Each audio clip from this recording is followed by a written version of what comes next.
Hello everybody! This video is going to be a little bit different because I've got some cool things to show you and I want to explain a few things in my electronics toolkit. A few months ago you may have seen me using this. This is my FNIRSI DMC-100. It's a current clamp and I love this thing. I did not pay for this. The company actually sent this to me. Here's the documentation and extras that come with it. But I do have a few things now that I've used it for a little while that I want to talk about. The first thing is I have yet to charge this. This is the same charge that it had when it was in the box, and it still shows like 3/4 full. That is an insane battery life. Granted, I don't exactly use it that often, and I'm seeing some thermal paste that's ready and waiting to just surprise me. So let's go ahead and get that taken care of real quick. Anyway, as for the current clamp, I am super happy with how this thing performs. There's a lot of different functions in it, and in fact, if you don't have a multimeter, this also does multimeter functions. This is absolutely insane. There's a bunch of different modes you can use. I haven't even explored all of it, and it has this little sensor here.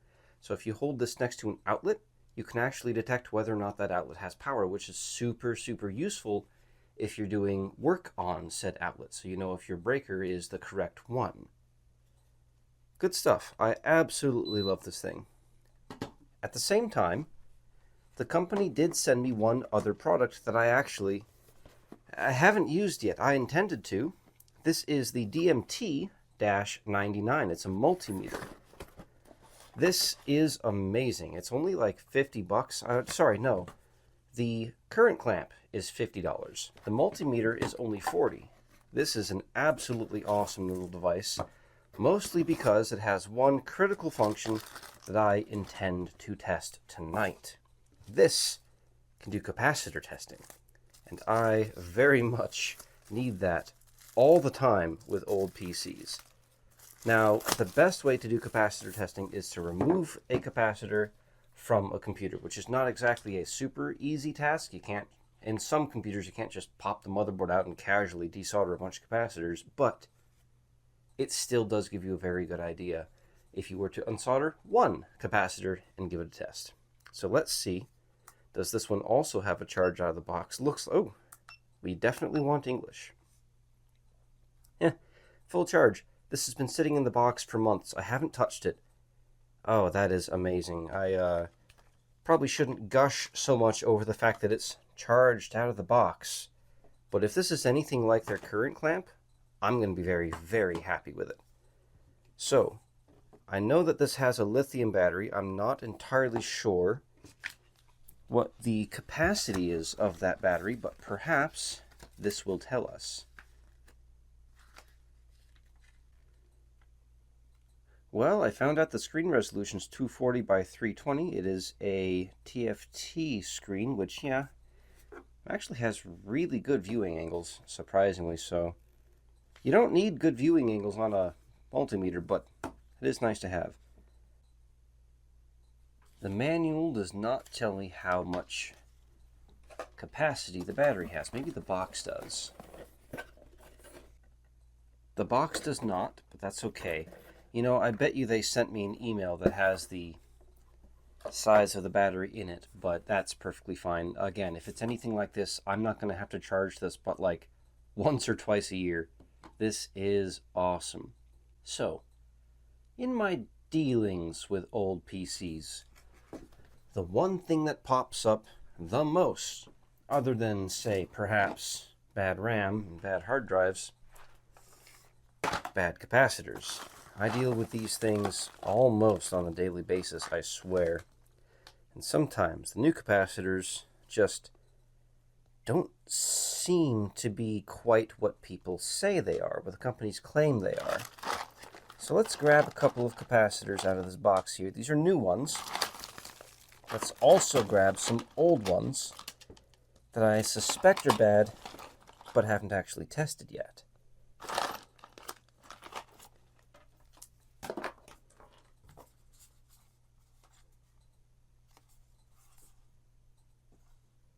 Wait. Where do I...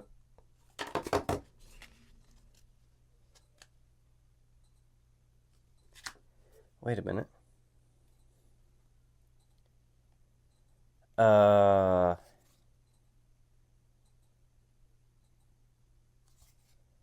This isn't the multimeter. I just... Internal resistance tester. What? Yeah, DMT-99. DMT-99. What? I mean, I should have seen that it was different, but...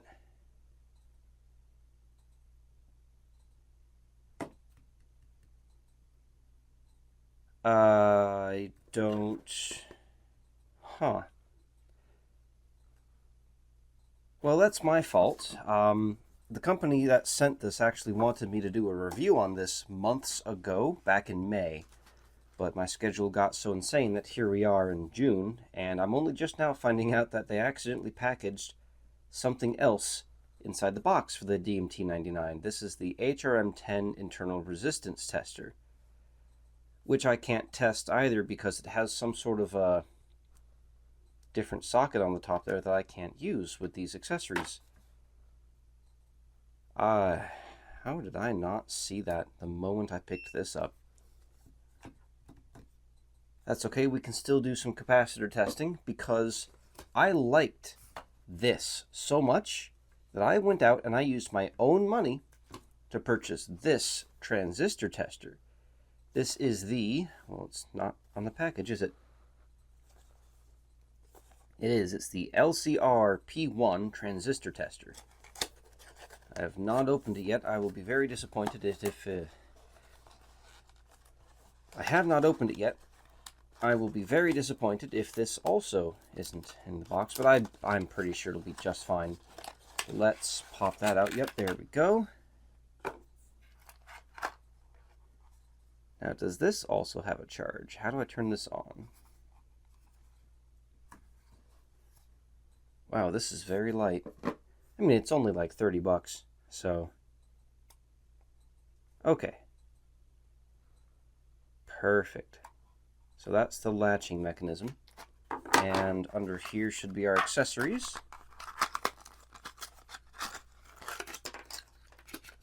Come on out of there. I need those instructions. Okay. Now, there is a way to test capacitors with this. I know there is. That's the whole reason I bought this. So where are my English instructions? They start on page 10. Okay.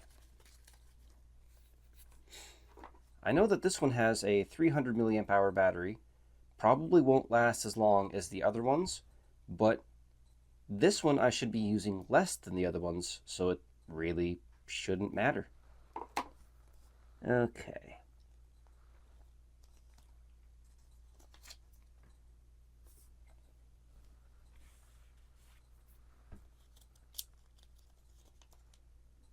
Okay, capacitor testing.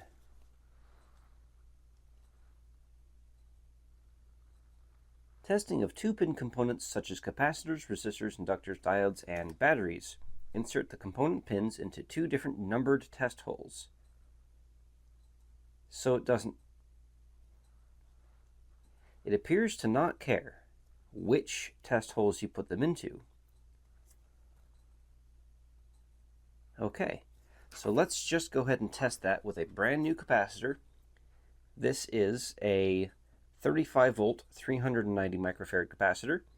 Nothing super crazy. I'm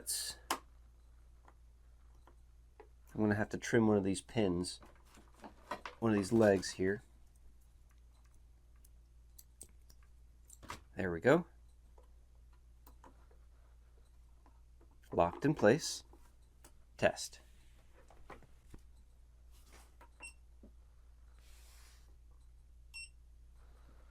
Capacitance, okay, looks like 367 microfarads. 1% voltage loss, that is spot on, perfect. Okay, now of course, this is now a fully charged capacitor, so I'm going to set that off to the side there and not bridge the pins. Now, let us test another one that is brand new, but I suspect is already bad. Again, gonna have to trim one of these leads.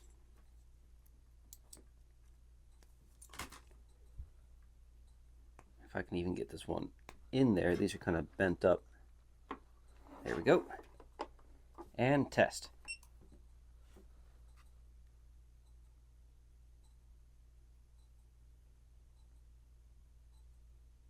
Oh. Capacitance 1.7, wait. 1.6% voltage loss. It's reading 1.7 MF instead of microfarads. That's a weird way to do it, but yeah, this is a 1500 microfarad capacitor at 6.3 volts, so this is technically above spec. That's acceptable. Now let's move on to the questionable ones. This here is a 16 volt 470 microfarad capacitor. Let's see if I can get these legs to go in.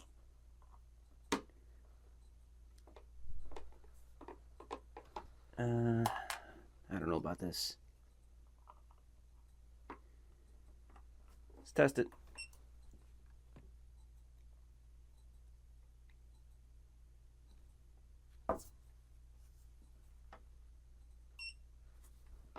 Capacitance 487 microfarads. Yeah, granted it has 2.5% voltage loss, but so I wouldn't call it an amazing capacitor, but it is technically functional.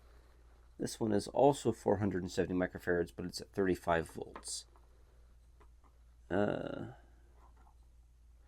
don't know if these legs are going to be long enough. We'll try. That is, you know what?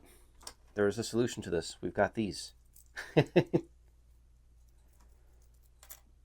we will stick our red in there and our black in here. This is the entire reason why I purchased this, testing capacitors. Hook our probe onto there.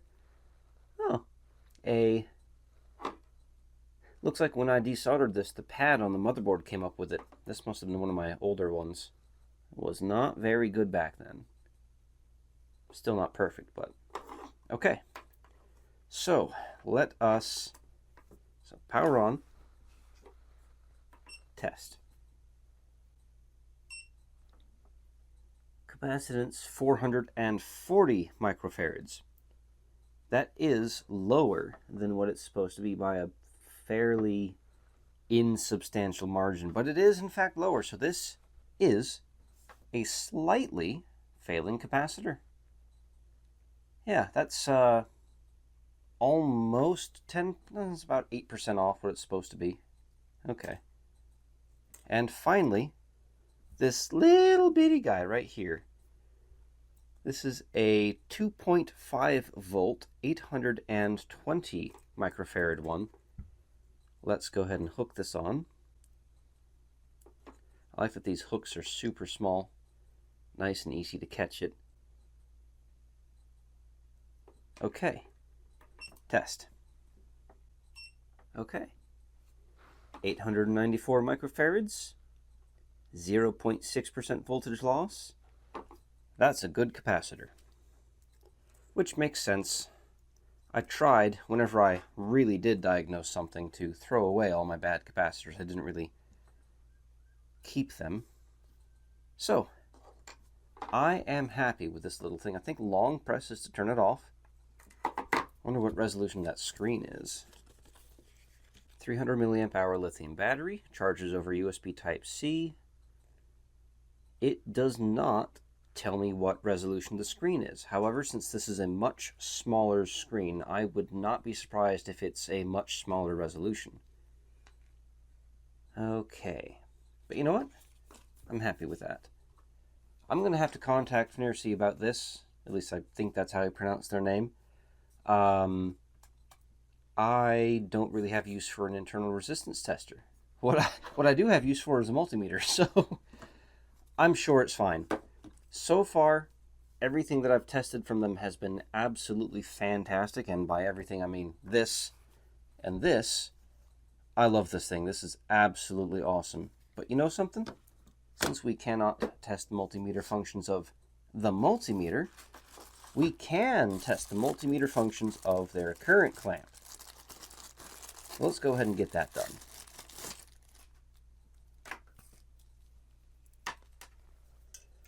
I am expecting the multimeter functions to be fairly basic on this. It is not a fully featured device after all. Black into COM, red into input. Okay. Now I need this. I wonder if this has a capacitance test. It probably doesn't. I'd be very surprised if it did. Where's English? There we go. Okay. So this one also has a TFT 240 by 320 screen. I know it has a lithium battery. I'm not sure of the capacity of that battery. Will it say here? It does not. However, again, this has lasted an incredibly long time without me charging it. I'm not concerned about the battery lifespan.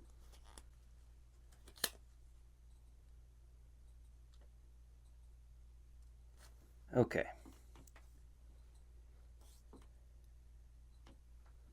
Now this also charges over USB-C. They all seem to charge over USB-C, which is pretty awesome. And I think we want volts. It should actually be automatic. So let's pop these protective caps off here. And let's just test this battery here. Should be brand new. So we should be seeing somewhere around 3.2 volts.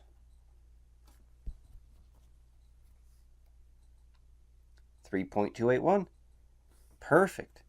I know that isn't exactly a comprehensive test, but this is to show that it does have multimeter functions and it does work wonderfully.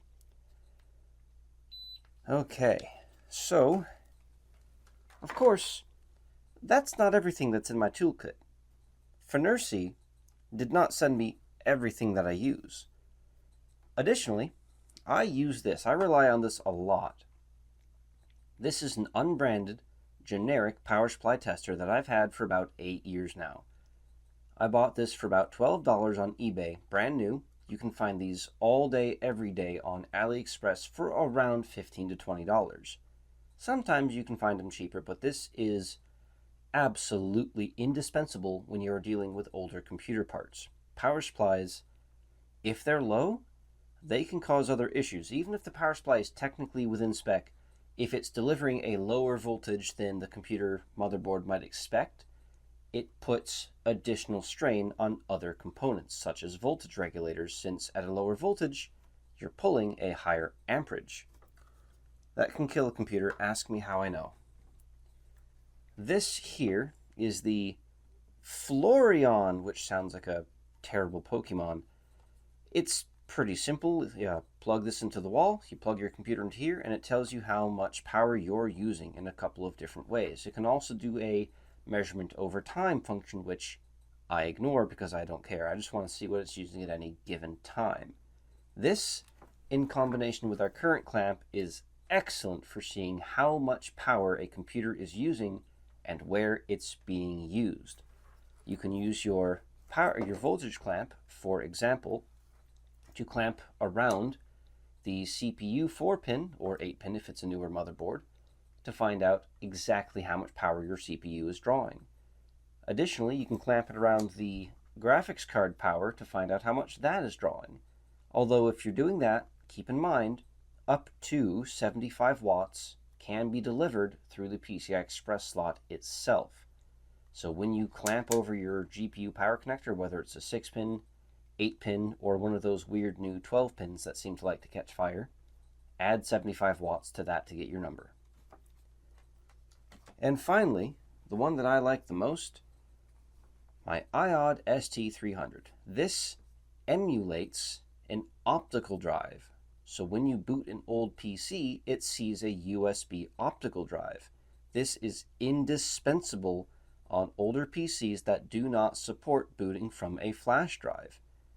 What you do on this, there we go, is you throw yourself an SSD in there. This is an Intel SSD that technically didn't fit, so I had to take part of the case off, so this kind of falls apart. But either way, this SSD has a whole bunch of ISO files on there. Windows XP, Windows 10, various flavors of Linux.